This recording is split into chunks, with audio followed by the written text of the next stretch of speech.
Right, let's start. Please, everyone, confirm if you can hear me right in the town hall chat or in general.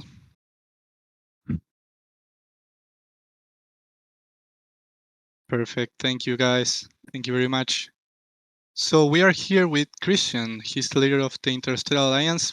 Before we start, let's explain what we are doing here.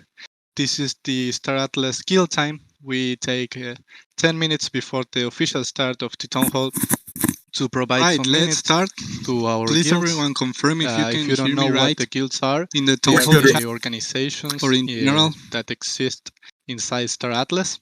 They are also called decentralized or autonomous corporations. And basically, they are DAOs formed inside Star Atlas and focusing in Star Atlas. You can join a guild if you want. It's not necessary, but Deep Space is a lonely place. And I think that everyone wants some company there. So without further ado, let's start with Christian. Hello, Christian. How are you? Hello, Santi. I'm very good. Thank you for calling me. Good evening, everyone. Thank you for listening to us. And yeah, let's make this town hall productive and interesting. Last weekend we didn't have one, so I'm pretty sure that everybody was missing it. But yeah, let's begin. Okay, let's do it, man. So we all know the Interstellar Alliance. If you are in Star Atlas and in the community, you know the Interstellar Alliance. And actually, the Interstellar Alliance is the first guild ever in Star Atlas. What made you decide to start so early, Christian? For me, pretty much was just the most logical thing that I was able to figure it out right after the white paper came out. I knew that in the future, the big players like Facebook, for example, now they are just rebranding to a metaverse. And I knew that we need to front run them in a way to be like a first mover advantage to get it. And I knew that the biggest difference between the big company like Facebook and, for example, the Star Atlas developers and the team behind it will be the team and the community that we are going to build. And I knew very well that we need to start early.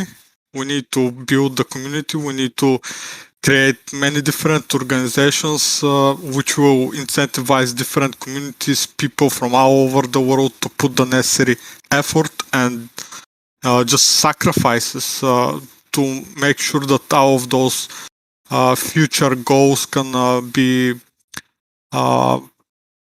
reached in the future, like creating value for other people, creating jobs inside this metaverse, not only to be able to extract funds out of it, but also to be able to redirect proper investments from the physical world to the metaverse, to connect different businesses, online shops, and all kinds of different services and tools that we can gather and create ourselves, and to just build all kinds of different useful things that people can use. For example, we created our Star Atlas exchange. It's done by one of our developers.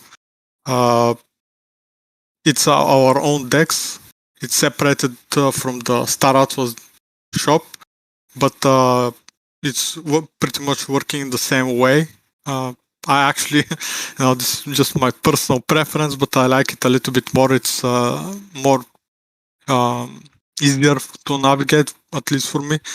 But yeah, I think that people will just focus on creating their own tools and services for all kinds of different parts of the metaverse. For example, some people will want to be repair ships, or just create different galleries or different projects that will be connected to the Star Atlas metaverse in one way or another. I think it will be really important everybody who is capable of creating different technical tools to be early inside the community and to just put their effort and to work and just show us what they get, what they are capable of doing, right? What they got.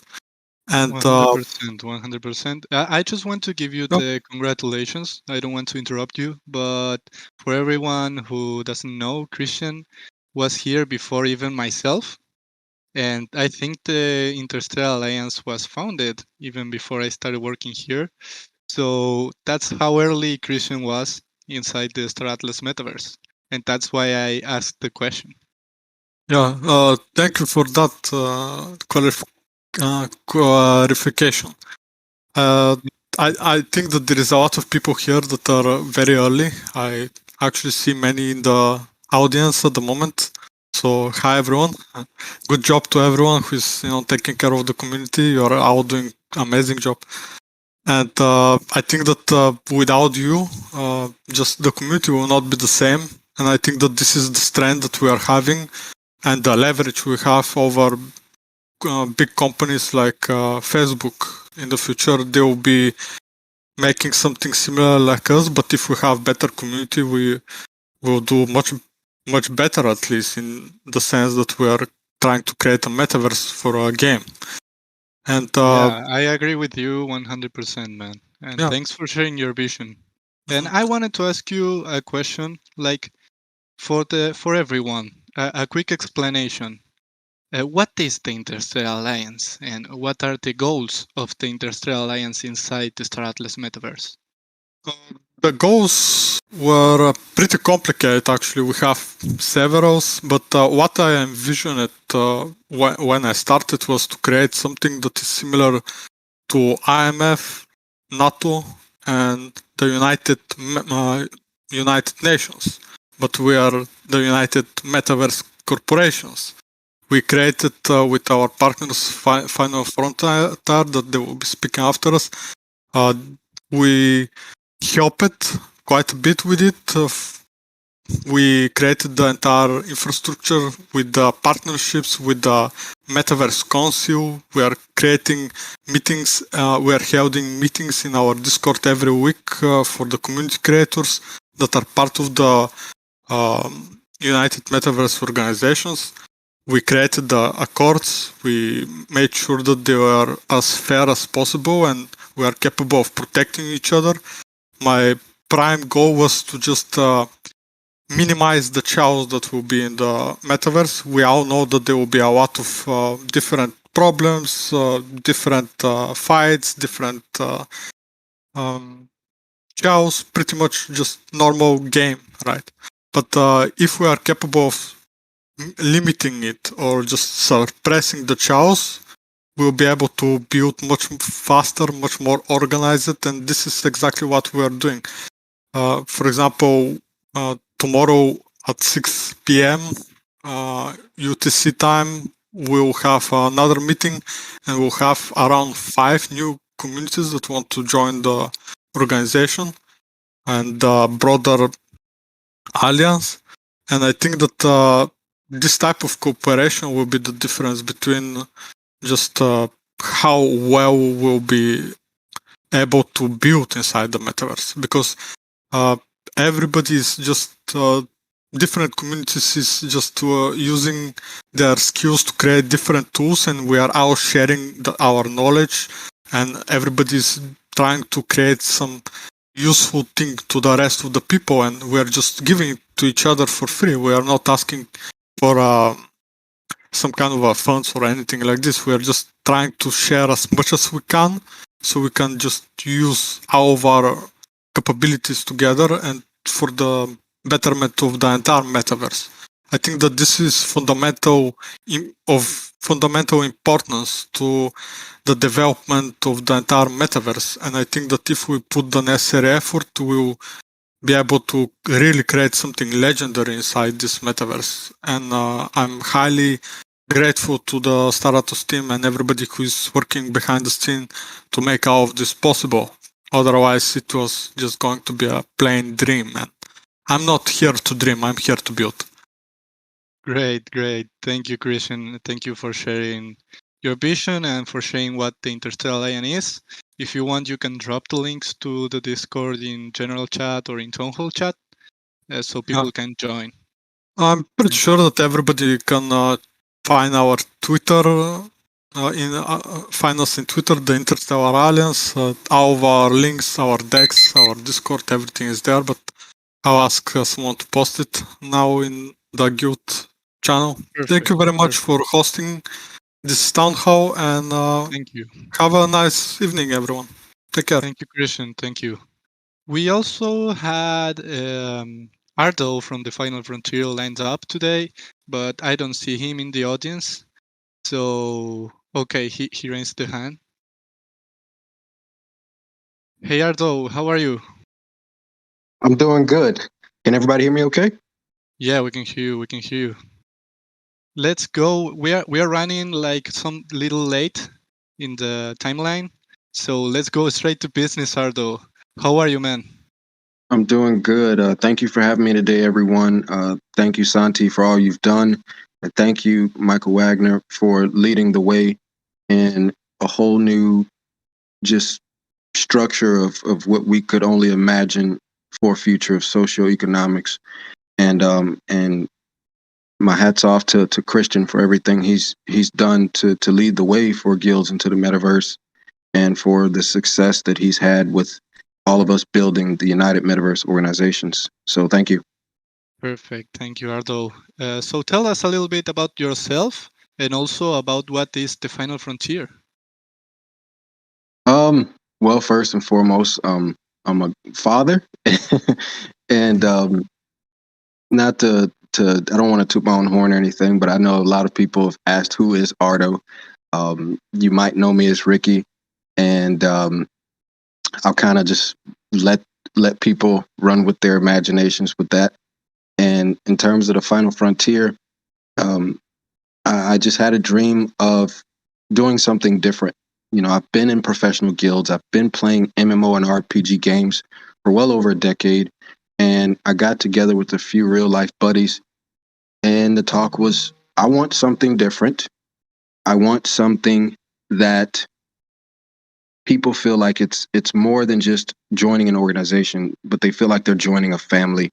And out of all I've accomplished in life, what's kind of next? So this in my business or just professional life is going to be the final frontier.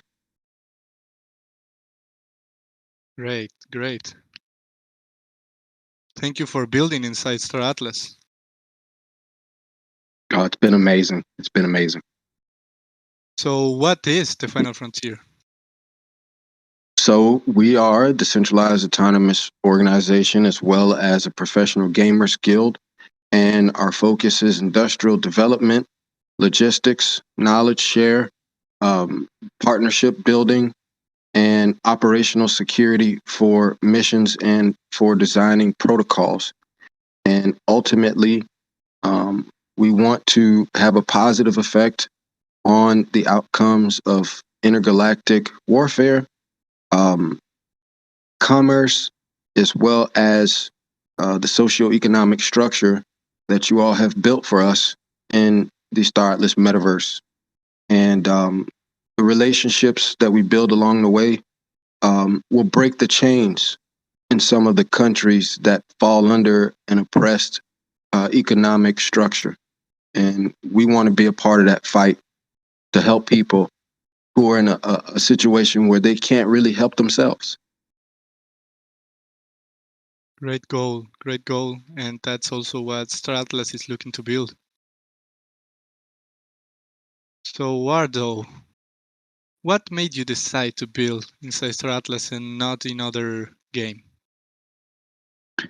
Well, after I kind of just walked away from World of Warcraft, which I had been in for, it's been so long and so many expansions. I wanted something different, and I started looking into lots of YouTube videos from, game contributors such as KG and Crypto Stash, and I came across some content from you, Santi, and I came across an interview from Michael Wagner. And it's I tell everyone that it's that Morgan Freeman effect, where he spoke and his voice was commanding, and I was able to listen to everything Michael said.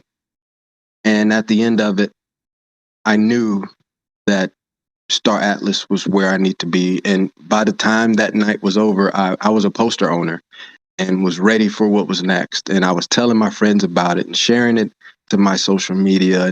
And then I started making videos on my YouTube channel about it. So, and it's just been an amazing journey ever since. The people I've met, the relationships we've built, the partnerships we've built, being able to talk to NASA about Star Atlas and the metaverse and how we're going to be involved with them.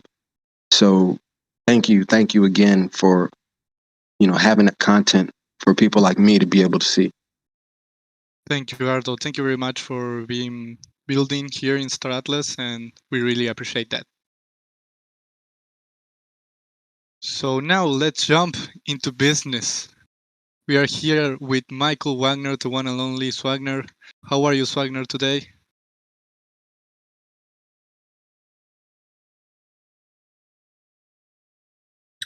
Good, man. You always catch me off guard, Santi. Yeah, I know. I imagine that you're multitasking out there. Always the way. Yeah, there's a lot to get working. done. There's a lot to get done, as you know. But doing great. Yeah. How are you? I'm doing great, man. Here is a sunny day, 30 degrees Celsius. So I'm kind of dying, but we are doing great. You might have to do the conversion for people that are not metric system based. Well, they might have to go to Google because I don't know that. Okay, Wagner. Okay, so let's go straight into business. I know we are 5 minutes running behind the timeline. So how are you today, man? Let's start with a brief introduction of yourself and Star Atlas. Keep it brief so we will go fast today, Sure. Yeah, let's save some time for Q&A at the end. So for anyone who's not familiar with me, I'm co-founder and CEO of Star Atlas. There are 4 co-founders on the team. Not sure if they're out there in the audience today, but it includes Danny Floyd. He's our Chief Product Officer. Jacob Floyd is our Chief Technology Officer. And Pablo Quiroga is our Chief Revenue Officer. We're also accompanied by a team of close to 140 people. That includes some third-party relationships that we are working with, but just incredibly talented people. Santi, for example, whom you all know quite well, but really talented, dedicated people on the team. So really quick thank you to all of them. Ardo, Christian, appreciate the kind words that you guys shared. Appreciate all the effort that you guys are putting in, and really just seeing the development across the community and the guild ecosystem is really inspiring to us internally. That's certainly a category that we want to support across Star Atlas. We of course want to support the individual players as well, but we do think that the largest forces, both economically and strategically within the metaverse, are going to consist of these decentralized autonomous corporations. So, but everyone out there spending some time with us today in the community, just thank you. We appreciate all that you do and all of your support.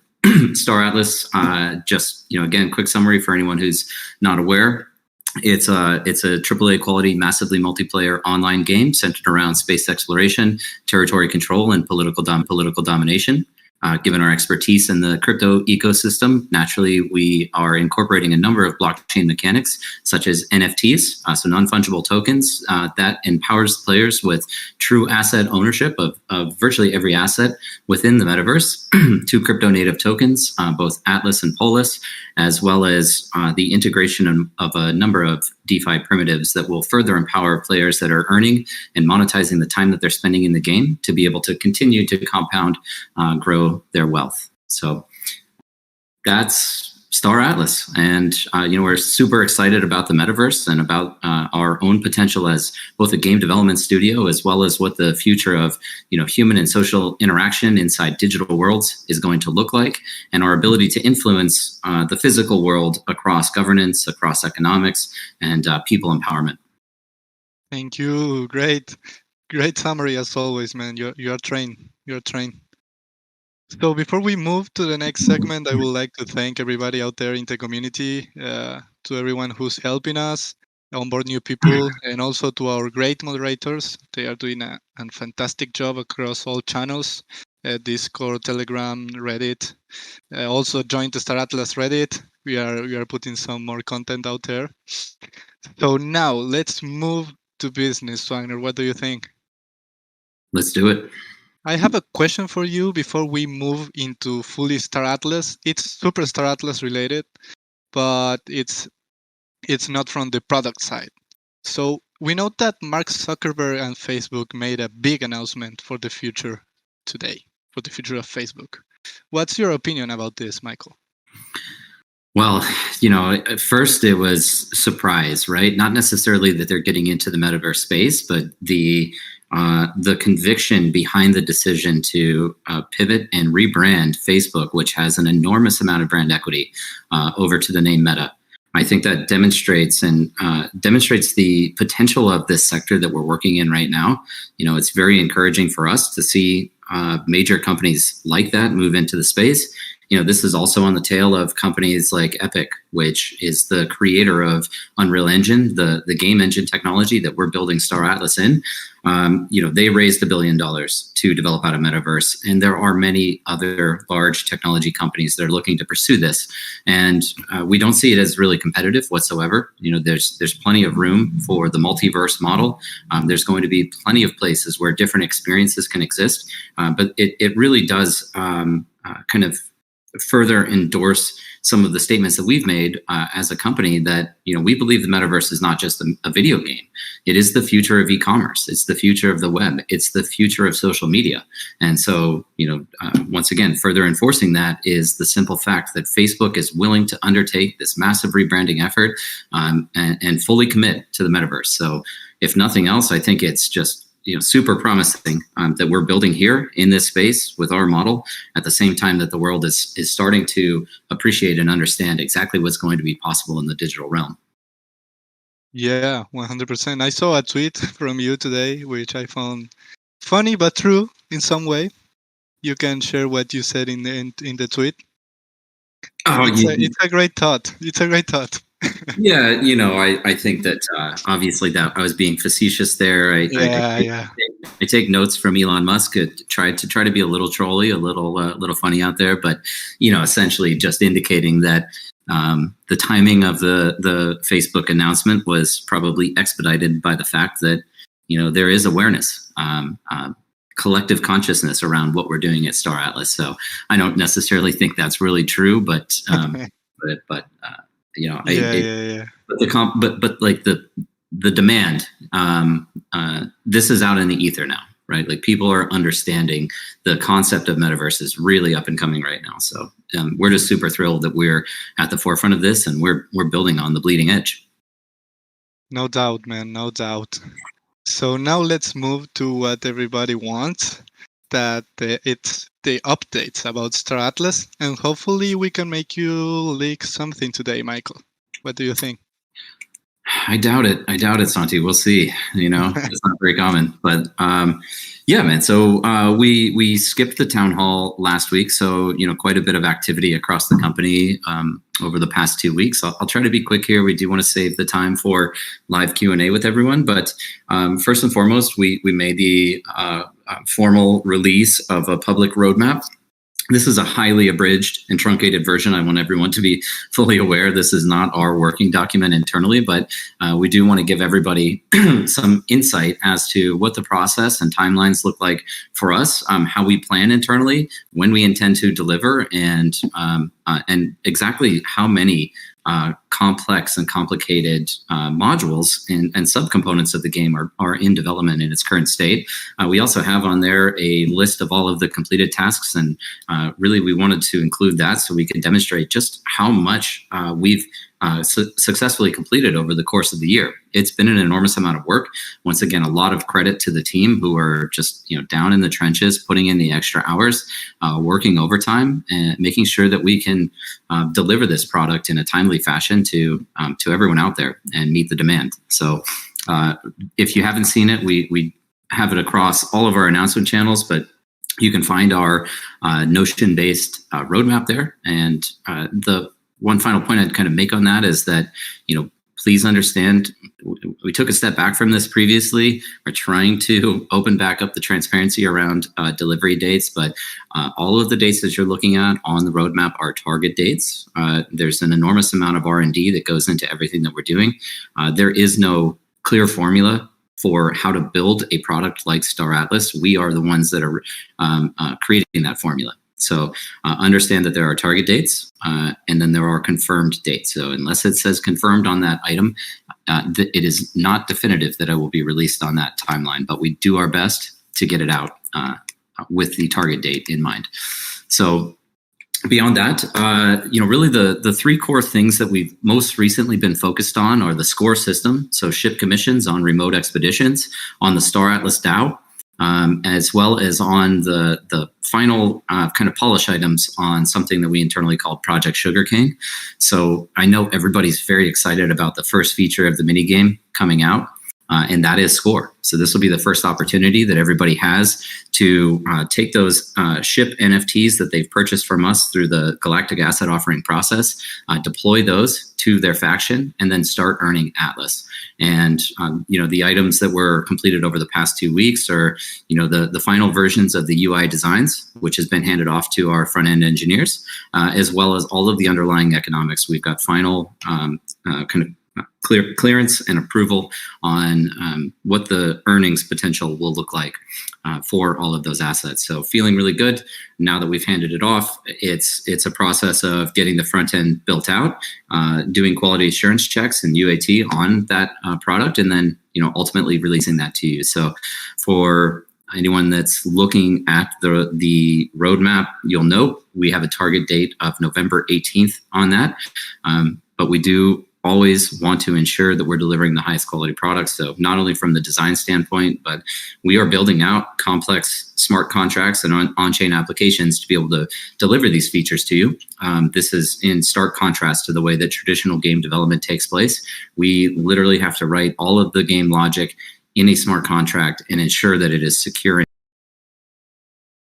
That's what we're focused on with Score over the next couple of weeks, and we do think that we'll drop some work in progress shots of what the Score UI is going to look like. So because we know that there's a high demand for that. So secondary to that is ensuring that we can. Can I interrupt you, Michael? Let me course. interrupt you a little bit. Mm-hmm. I used to shut up and let you drop the alpha. But I think that we should kind of explain a little bit what is Score for the people that maybe don't know and don't follow all the updates on what is it. Yeah, sure. So we do also think about the rollout of all of our features and products through this iterative process, right? The last thing we want to do is make everybody wait, multiple months, years, or longer to finally play and access and derive utility and start earning off of these. So Score is our tier 0 ship mission module. What it will consist of is taking your NFTs, committing those to the faction. So for anyone that's familiar with DeFi, this is kind of a staking module. You're not actively flying or utilizing your ship, but you are committing it to the faction. The gameplay components come through resource management requirements. And so every player is going to need to manage ammunition. They're going to need to manage food for their crew. They're going to need to manage their health. And why am I blanking on this right now, Santi? But it's it were the 4 R's, right? The 4 R's: refuel, fuel. That's the last one. There we go. Refuel. I got you, man. I got you. I appreciate it, man.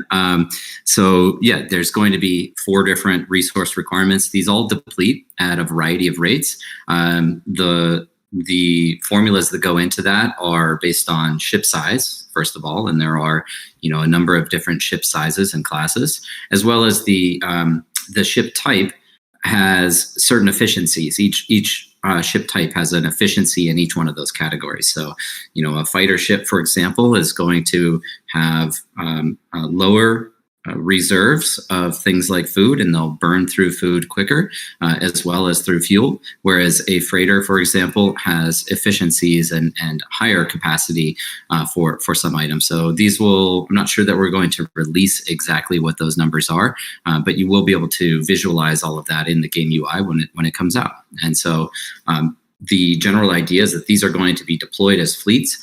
All of the fleets consist of a single type of ship. And so if you have 100 Pierce X4s, for example, you can commit all 100 of those Pierce X4s. If you have a Vizus OPOD or a 10 Vizus OPODs, you can deploy all of the Vizus OPODs. These will all be itemized out. You can manage your entire fleet. They're just listed by the specific ship that you intend to deploy and commit to your faction. And what you're really doing there, the kind of the lore behind it, is that the factions are still warring right now. Even though you guys aren't in the metaverse in the game playing, the factions are actually at war and fighting, and they're looking to enlist you and your assets to assist with that battle. Perfect. Thank you. Great explanation, man. I will let you move on to the next one. I don't know if you have anything extra to add on the score side. No, I mean, that's, it's once again, we expect this to be fun. We know it's, it's still kind of rudimentary on the mechanic side, but there is constant user engagement. There's strategy that you can take in terms of how and when you restock components, as well as there's going to be a market dynamic to all of these as well. I should mention, because while you can only allocate a certain amount of capacity to these resources while your ships are deployed, it is completely possible for you to go out and stock up on these components, on these resources, which are sold directly through the decks. So the same place where you buy ships and any other items from us on primary markets, as well as where you can trade these ships on secondary markets with other people all over the world, you'll find these items on the decks, and they'll, based on the current exchange rate of Atlas against USDC, the price point on the resources will slightly change. So you can kind of make some strategic decisions about when you think it's an opportune time to purchase and restock all of those items. I guess one final point I would make is that just to further elaborate on the economic structure inside Star Atlas, we do treat virtually every activity as some type of business operation. And so there's in current state, there's always going to be a net profit margin, but it will require that a portion of all of your earnings, which are denominated in Atlas from this gameplay, will be you'll have to reinvest those back into more resources should you want to continue with the score process. So what's really cool, and kind of a segue into the Star Atlas DAO, is that we have bifurcated the economics of the metaverse from the core economics and revenue model of us as a company. I think I've mentioned this before. I'll restate. We generate all of our revenue off of new item sales, so new NFT sales going into the marketplace. There's a number of different revenue streams, including the potential for secondary transaction fees that would be associated. But all of the economic value that's created in the metaverse is actually retained by the DAO itself. So anytime there's an operating cost, whether that be on land operations, such as replacing mining equipment or paying your land value tax, or on ships where you're feeding your crew members and you're repairing it over time and you're refueling or upgrading items, all of this revenue that's captured off of players in the form of operating costs actually flow directly into the Star Atlas DAO. And these end up being yield enhancers for anyone who's a governor. So with that being said, another major focus of ours right now, with the intent of delivering utility not only to Atlas as a token, but also to Polis, is to deliver the initial version of the Star Atlas DAO. Now, this would consist of staking, and we have quite a novel structure that we've implemented. There's a number of different pools that you can commit to, anywhere from a 6-month lockup to a 3-year lockup. And the yield that you are able to receive off of Polis, and this initial yield is in the form of Polis emissions for staking, will be enhanced the longer you are staked to the contract. There's a lot more to it, but this is a very simple way for people to stake their Polis and start earning additional Polis on top of the amount contributed. Shortly after we release the staking component, we will be releasing the governance protocols. And this will be yet another mechanism that allows players to not only earn additional yield, because there will be a variety of multipliers for people that are actively participating in governance. the whole purpose of the DAO is to get the community involved. And this is a programmatic way that we can actually take your feedback through a proposal system and implement changes should the majority of the community vote that proposal into existence. Right. So I think a lot of people are familiar with the way that DAO protocols work or governance protocols work. But maybe just a little elaboration is anybody, at least initially, will be able to submit a proposal with a series of requested changes to the way that the metaverse operates. Should the rest of the community and the rest of the governors that have Polis staked to the DAO decide that those changes are positive and they would like to see them implemented, they can vote on those. And a simple majority vote, at least in its current version, would imply to us that this is something the community wants. And so therefore, we would take the action necessary to implement those changes from a company standpoint. So we finished all of the economics on it. The staking contract is nearly complete. We do want to make sure that staking contract goes through an audit. And so we're working on securing the external team that will complete the audit on the code. And we also have the initial wireframes of the UI designs for the DAO created. And so, we're thinking within the next couple of weeks, before the end of November, probably we'll have an initial version, at least for staking, released. And then that would roll into enhanced governance features, shortly thereafter. Any questions on that, Santi? I would like to point out, just for people to know the importance of the Star Atlas DAO, I like the example that you give, that the DAO will even be able to vote the Star Atlas development team out from developing Star Atlas in the future. Can you explain a little bit more on that? Just for people to know the real importance of the Star Atlas DAO. Yeah, I love that you bring it up. I mean, it's really a crazy concept because historically, any company that's creating a product that has any degree of value would never simply turn that product over to the world.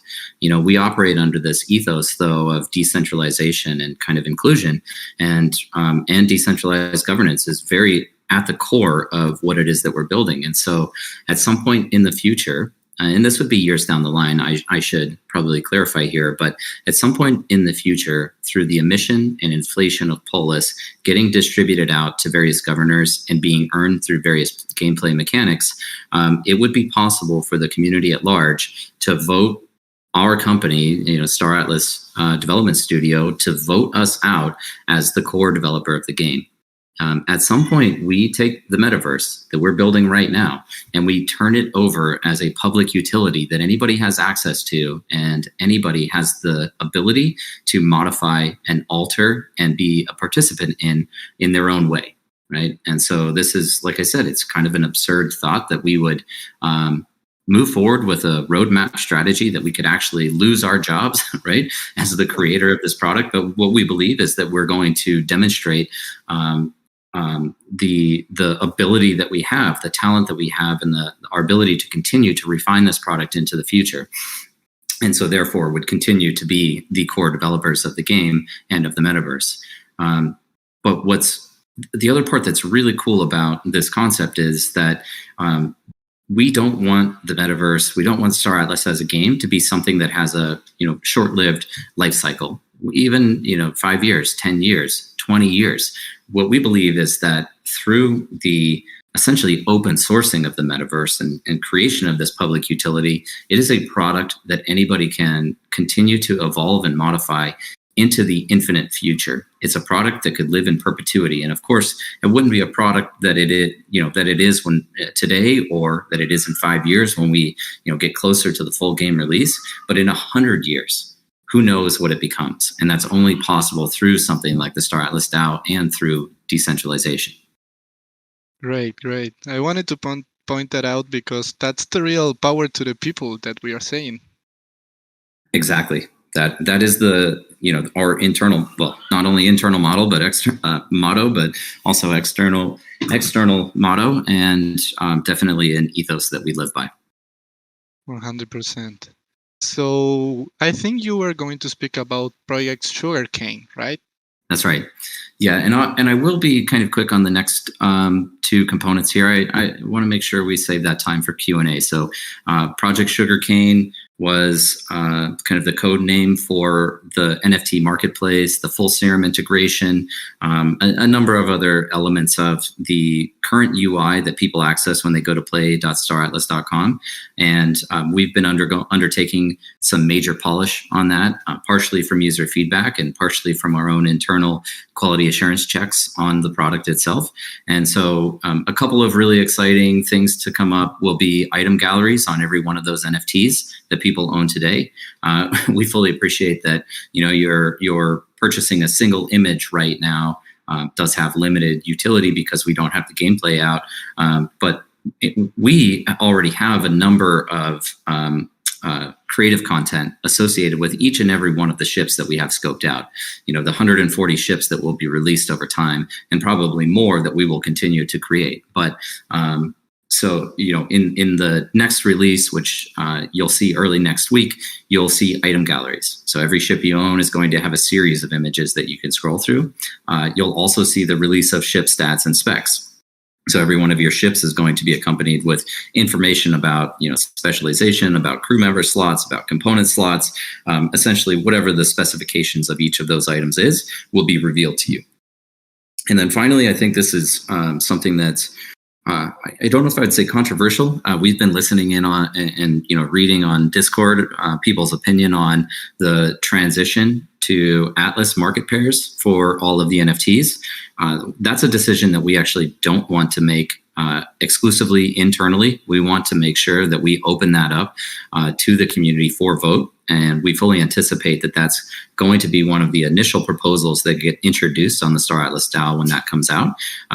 However, in the meantime, as a way to kind of satisfy demands of everyone, we've made the decision that we are going to be opening Atlas pairs on all of the existing ships that have been sold, as well as any upcoming ship, but that will be accompanied by USDC pairs as well. And so for any new ships that come out and any existing ships that have not sold out, assuming that there is some original inventory remaining, we will be splitting that 50-50. Now, we won't be rebalancing that at all. So there's going to be an inventory of ships on the ship and USDC market pair, and then there's going to be another half of the inventory available as an Atlas pair. And so if you want to spend your Atlas, if you want to take your earnings from Score and reinvest that back into another ship or a bigger ship, you'll have the ability to do that going into the future. So all of those are coming out early next week, and we're really excited about the next move. And then I would also add, outside of Project Sugarcane, because of actually this Atlas pair feature implementation, we've been holding back on ship sales. Again, listening to some of the criticism out there about us selling NFTs without actually having the gameplay available and without having the utility for the tokens, we wanted to hold back and make sure that we were keeping everybody happy. But going into next week, you should see on Tuesday the revealing of 2 new ships, which will then become available for sale on the following Thursday with those Atlas pairs available. Great. And great news. I know that everyone was looking for this. So yeah, thanks for sharing again, Michael. Of course. And then just a very quick teaser is that we call the land operations module, we call that more.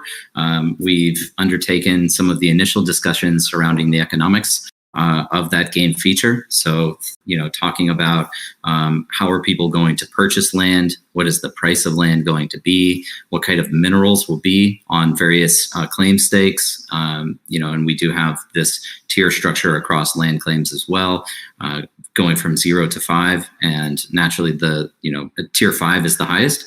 And naturally, the larger your land claim, the more exclusive or rare materials you'll be able to extract, the greater efficiency your operations will have, and the more profitable each one of those land parcels will be. So we are working on the initial economics behind land operations. And then we've got some really, really exciting work going on right now with crafting trees. And so I am looking forward to us having the ability to craft an NFT based on blueprints available by the time we release more. And this is, definitely going to be something that goes into Q1 of next year before we really break ground on more, given all of the other things that we have going on right now and our desire to kind of take a step back at the end of this year and continue to polish and refine all of those existing features, and then, incorporate user feedback in the future releases of the existing features. Great, thanks. So before we move on to the next segment, I would like to encourage everyone who wants to ask a question to raise their hands. If you have a question, raise your hand. We will start to let people in. And while people raise their hands, Michael, can you do like a brief overview of the roadmap that we posted? Just brief. What can people expect from Star Atlas, coming from Star Atlas in the short term? Well, I mean, we really did just cover. But just briefly. Sure. So, if maybe we can even drop a link to this, or if you guys are out there listening, I know it's in the announcements channel on Discord, so you're welcome to pull that up and follow along with us. Unfortunately, I don't think we can do a screen share live in these. We can't. Yeah. So, just to recap again, Score, Polis DAO, and the final components of Project Sugarcane are all really current work in progress, upcoming. We're also working on ship missions and ship configuration. I want to point out here, a lot of people have demonstrated some enthusiasm around the 3D browser, Star Atlas. Clarification, the mini game itself is not going to be completely 3D. This is referring to the map of the universe, the map of the metaverse, the namesake of the game, which is the Star Atlas.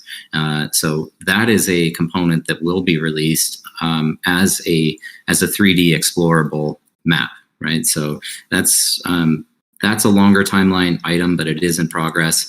Metaverse usernames, we've talked about this in the past. That's a work in progress. I'm not going to reveal any details on Project Mushroom or Project Apple Core. We have some pretty creative code names on each of our sub-projects. But the one thing that I will touch on, and I did make a tweet about this as well. I was super, super excited. Danny shared with us the demo of our showroom module. Now, showroom, quick point of clarification. So we're building everything initially as this mini game feature. It's a web application. It's in browser. Two things are really important about that. First of all, this is maybe three things actually. First of all, it's a way for us to more expeditiously get features out to the public and provide utility for all of those assets you're buying.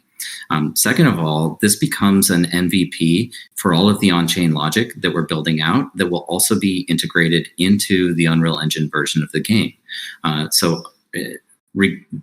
mentioned this on several podcasts, but regardless of which environment players are engaged in, if it's a mobile application that we release in the future, if it's in the web browser, or if it's in Unreal Engine, we utilize blockchain as the underlying data architecture for all of that. And so when a state change occurs on Solana related to land, it doesn't matter if that state change was initiated in the web browser or in Unreal Engine, it will synchronize across all of those environments. So this is a way for us to write all of these on-chain applications and release features around them, and then have them prepared for when we have the full version of the game available. So the third component of this is that the mini game is something that we intend to support indefinitely, right? For as long as we're around, the mini game should be supported. That's important because we have users from all over the world. Not everybody is going to be able to secure or own the hardware necessary to play the fully immersive cinematic world, right? A lot of people are going to be working off of mobile devices.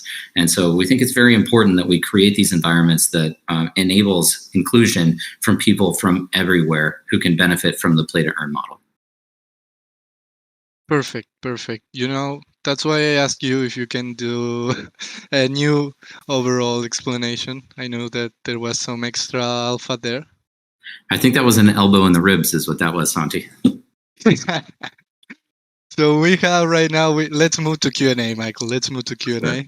Let's Hey, make another person make you drop some alpha, man. Sure.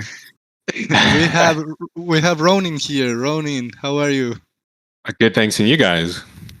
You're Doing doing great, I think. That's great to hear. I must say, firstly, thank you guys very much for releasing the whole roadmap. It's given so much clarification on everything that is potentially coming and to come and everything like that. And I also think it's something that the community really wanted desperately. But on a side note, I wanted to ask, you mentioned earlier on in regards to when you commit a fleet to a faction for a said mission and everything. Now, you said as well, you referred to say 100 PX5s and so on. If you committed all 100 of those PX5s per one of those PX5s, do you get basically a calculated amount of Atlas per one of those ships? That's correct. We think about this in terms of earnings per unit of time. So seconds, minutes, hours is essentially the earnings potential of each one of these assets. Cool. And then just a second question as well. When you said now where you're going to have the web application always hosted and everything like that, does that also mean that the web application will be connected towards the main game when the main game does come out as a hardware, basically? The assets will synchronize. As we get towards, say, land development with geographic coordinates, if you have any land assets deployed, those would also be replicated inside the Star Atlas universe. Most likely, let me just, quick caveat there. It's possible that we have kind of a complete universal destaking of all land assets. Not a deletion, but a destaking. Those return to your inventory, and then it's a mass race out into the Star Atlas universe. So I don't have all of the specifics on it at this time, but yes, the environments will synchronize. And that's all from me. But thank you guys very much, and just continue doing the hard work that you guys are doing. Thanks, you, Ronin. We also have Phoenix Dragon here and Kaisen on stage. Let's move to Phoenix Dragon. How are you, man? Oh my gosh. Thank you so much, Santi and Michael. I just have to say real quick that I appreciate my appreciation for the breadth and depth of the vision that you guys are creating. This is just phenomenal. I just really appreciate that.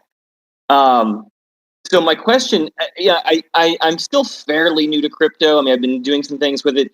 I follow most of what you're talking about, but when you were talking about, could you describe, Michael, a little more the what were you describing just today about the Atlas pairings that are happening and how that's going to work with the ships? I didn't quite understand what you were saying with that.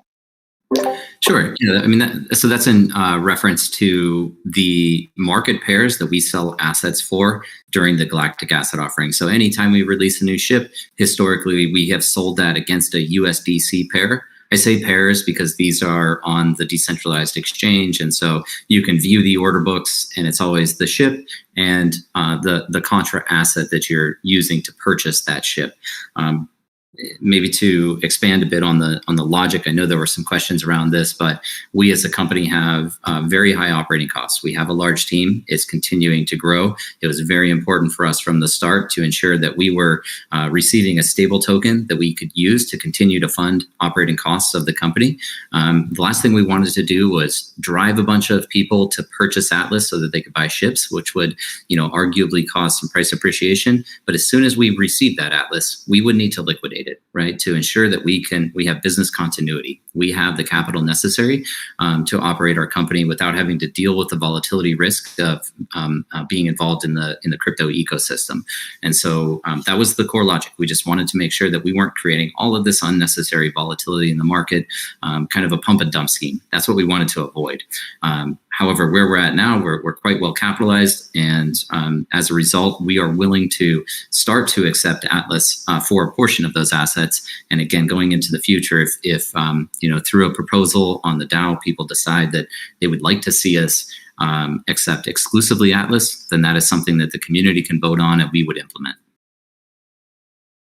Gotcha. That's so much more clear. Yeah, I was just, a friend of mine and I were talking about this a few weeks ago, and I just have to say that your all's understanding of economics and crypto and the attention to the detail that you all have had with this it blows my mind every time I hear you all talk. So I just really appreciate you all. Thank you all so much for your commitment to this, project and the longevity of it. Really appreciate it, Phoenix Dragon. I would also say too, we we are going to be distributing rewards in Atlas. All of the rewards that players earn off of any of the features we release are denominated in Atlas. We wanted to ensure that there was at least a way to access new items, upgrades, components, and the like from us with that market pair. So, but nevertheless, appreciate your comments and appreciate the question. Thanks, guys. Thank you, Phoenix, for the kind words. We also have a Kaisen here on stage. Welcome, Kaisen. How are you? I'm fine. Hi, guys. Minigame is for everyone. Oh, our poster holders. The minigame will be available to anyone. In order to participate, you will need to own one of the ship NFTs, at least for this, for the initial version of it. In the future, as we open up things like land development, if you want to operate exclusively as a miner, extracting ore, refining ore, and making or printing new NFTs as a result of those blueprints and schematics that we release, that would be an option for you as well. But the initial version does require ownership of one of the ship NFTs. Thanks. Thank you, Kaisen, for the question. We also have Lin Jakey here. I don't know how to pronounce it. Welcome to the stage. We can't hear you right now. Okay, let's let someone else in. Meanwhile, Lin Jakey can fix the mic. Welcome, Bohemian, to the stage. That's a familiar face. Thank you. Thank you very much, Santi, for... can you hear me? Yeah, we I can. have to check. Okay. Thank you for bringing me up here. How you doing, Michael? Thank you very much. Star Horizons is in the process of finishing up their white paper, and we're building a representative, something representative that will honor the vision that you have, and you have told us so countless times about the metaverse and Star Atlas. One question that has popped up is actually one omission that was noted on the roadmap that was, and thank you for that, by the way, was I did not see anything about the DAX. And my second question is about, could you talk a little bit about revenues from the master SAA, from the faction, from the regional, how will organizations or DAX will earn Atlas just for being a organization? Is that still on the table, or is that being delayed? When will that be implemented? Those kind of questions. That's it. Sure. Let me take the first one first. So DAX are a subcomponent of the DAO framework that we're building out. The team that we were working with on that, the first iteration is to release the master DAO structure. The master DAO is the Star Atlas DAO. That's the entity that sits essentially outside of the metaverse, but defines the future design and development of the game as well as the metaverse itself, with the potential and ability to alter things like gameplay mechanics, game features, asset release schedules, general economic structures such as inflation rates. This will become incredibly important in the future when we get to a period of, perpetual inflation, should that exist. But those master DAO holders will not only earn Polis, they also have rights to those cash flows that flow into the DAO from the operating costs that are recaptured from the GDP of the metaverse economy. And so as the Atlas flows into the Star Atlas DAO, any stakeholders will have the ability to determine if they want to distribute those out to all stakeholders, if they would like to burn those tokens and reduce supply, if they would like to reinvest that back into the Star Atlas economy. I think I've touched on this previously. It's it's kind of counterintuitive that somebody who's a stakeholder or a governor would make the decision to forego receiving Atlas distributions from the DAO to kind of invest into the metaverse itself through player subsidies and incentives. But anybody with a long-term mindset would fully appreciate that our ability to continue to grow the user base to the potentially, the potential of the world population would support the concept of creating subsidies, additional subsidies and enhancements to attract those new users with the intent of growing the GDP in the long term, which would result in greater rewards flowing into the DAO. So it's kind of a reinvestment strategy, if you will. That's all kind of the Master DAO framework. Within the game, we will also release frameworks around faction DAOs, regional DAOs, and then ultimately the decentralized autonomous corporation structure. We're really more focused on Star Atlas DAO and DAX for now. We do want to ensure that we can deliver a tool set to you all, and that would be accompanied by the guild registration process. So you can set your insignia and name your guild. That would all be registered on chain.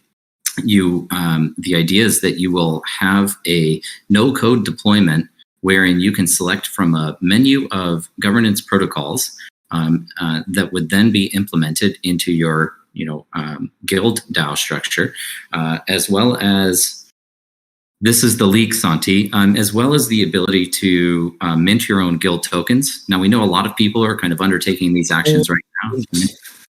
Yeah, minting and selling their own NFTs. Part of a funding strategy with the intent of taking the funding and purchasing Star Atlas assets so the guild can earn. But we want to empower all of the guilds that are operating across Star Atlas with zero experience coding or development to be able to do all of these things all the same, right? We want those tools to be available. So you'd also be able to mint tokens and then use those tokens to potentially raise capital from venture capital out there with the intent of purchasing Atlas, Polis, and additional NFTs. To your second question, I'm not sure if I am interpreting correctly. Were you implying that simply forming an organization would entitle that unit to earn, or? Well, that was it was kind of indicated in one of the economic papers, I believe, or the original white paper for Star Atlas, that organizations would receive revenue of some kind through taxation, through talking about the DAX, right?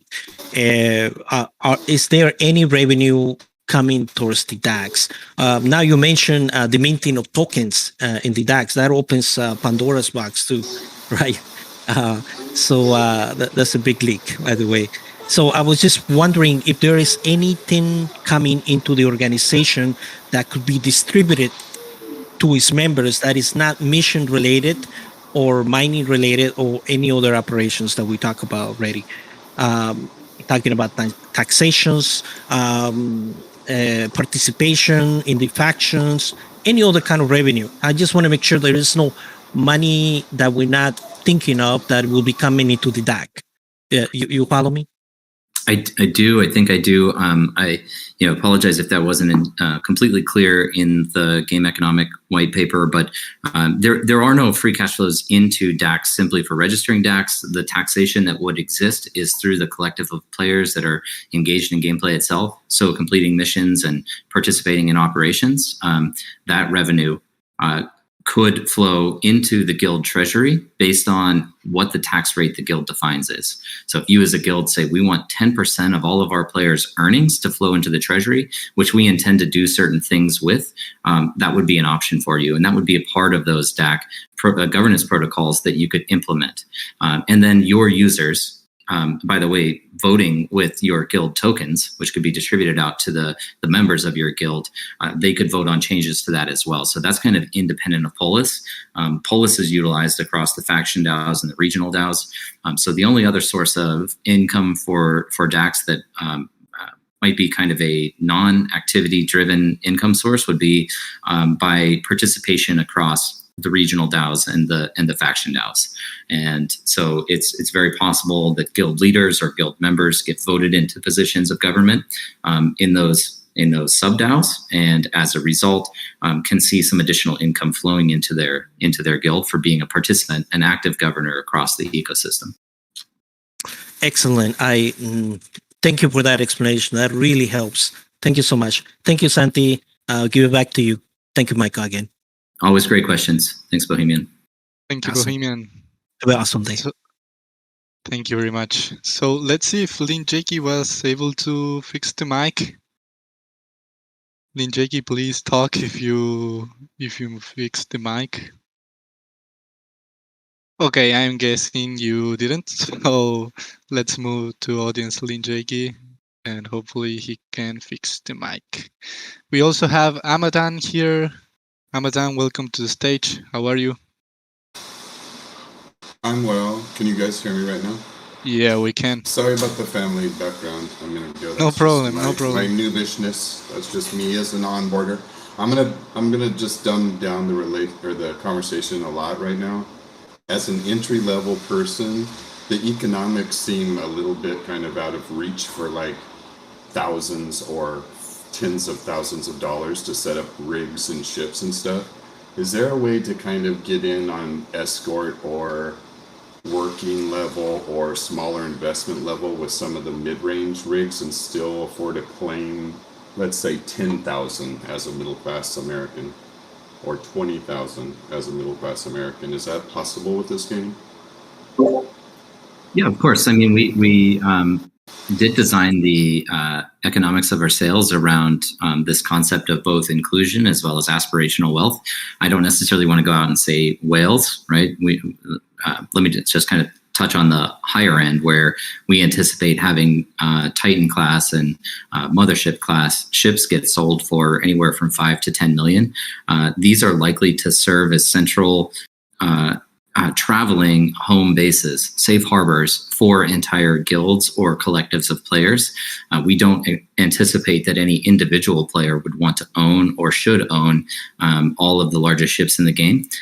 But very similar to the way that we structured out the Rebirth Genesis of a Metaverse campaign. Sounds like you're relatively new, so maybe you're not as familiar with our original poster campaign that was launched back in April. But we have ships that go all the way down to $20. Right. And really anywhere from $20 to a couple $1,000 will get you into those middle range ships. The earnings potential of those are roughly proportional. There's going to be some efficiencies for larger scale operations, but even those smallest ships still have a similar earnings potential to somebody that's spending more money on assets from us. But really what we anticipate seeing is that, assuming that we can structure this really self-sustainable economy, over time, is that players would be taking their earnings and reinvesting that back into themselves. So using some of your Atlas earnings and purchasing a bigger ship from that, right? Or purchasing some land and establishing land and mining operations in which you can potentially mint your own ship. And yes, the timeline might be a little bit longer if you have less capital to deploy to the game initially. But over the long term, if you have you intend to stay and play inside the metaverse, then your ability to secure and earn and pilot those larger assets will exist for you as well. So I don't know if that fully answers your question, but hope it helps. I'll just follow up with one. That is helpful. I understand it has to be scaled that way. But the follow-up question would be, would one of those mid-range ships have this is kind of a utilitarian question, have cargo space to carry rigs? Can I carry a rig in the Pierce, a medium range? I guess you need the battery, the drill, the station, or are those all only deployable from the larger ships? And then I'll just leave it at that. Thank you. Yeah, good question. The land equipment isn't going to be contingent on transporting it as a ship. I don't anticipate Danny's our chief product officer, could probably speak a little more directly to that, but you're not going to have to transport your land equipment to the planet to place it down. I don't think. So shouldn't be limited by that functionality. I also wanted to, just very quickly, maybe as a final point here, Santi, because we are kind of winding down, but for anyone out there that doesn't have any money to spend, while we're not a free-to-play game per se, although there might be some opportunities to earn Atlas, Polis. Of course, we're doing a bunch of promotions. We've been giving away ship NFTs that, those owners would be able to deploy in the universe. But we do truly believe in the potential of the labor market that's going to exist across Star Atlas and the ability for employment from people all over the world. This is kind of most comparable to Axie Infinity's scholarship model. So it's very, very likely. And we have conversations actually every week with venture capital groups that are looking to purchase assets with no intent to play. But those groups are looking for operators. So even if you don't have any money, it will be your first opportunity to take a job, take a position inside the metaverse, start earning from that. Now, of course, you're sharing revenues with the people that are lending you the assets, but at least you'll have a chance to get into the game, earn, and then upgrade items over time. That is a great liberation. I really believe in you guys' dream. I mean, this is all of our dream, I guess, if we're here present. And it really is humanity's dream, right? To free us from the kind of daily labors in the third world would be a beautiful thing. Please consider some collab at some point with the Voodoo Collective, because it almost overruns your, the storylines can be equally seamless almost. I'm sorry, I didn't catch the collaboration with them. The Vogu Collective, we're it's just another group. They're trying to get kind of international branding. They're not in the AAA gaming space. They're more into art and merchandise and trying to get into movie space. But just consider collaboration because they're like in the year 3060 anyways. It's just a group, Vogu Collective. I have to promote them. Thank you for the time, guys. I know you're busy, guys. Be safe. Stay clean. Thanks so much, Hamadan. Thank you, Hamadan.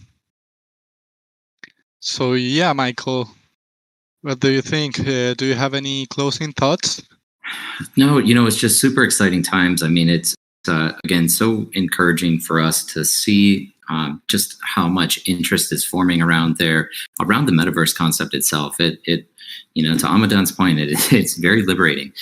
We see this highly competitive and highly compensatory labor market forming that will empower people from all over the world to kind of break free of, maybe at an extreme systemic oppression, but also just to break free from geographic bounds, right? You can, this is the total remote workplace that anybody can have a laptop or a mobile device or a nice computer, work from anywhere in the world and find a competitive job. It doesn't matter where they live geographically, right? And I think that this is just super powerful, and it's not only about the the gameplay itself. It's not only about the social experiences, the interaction that people will have with one another, the communities that will form. It's about how we can, over time, start to transform people's philosophy and ideology around the way the world works, because we get to utilize this digital universe that we're building as a proving grounds for new models for society to operate under. So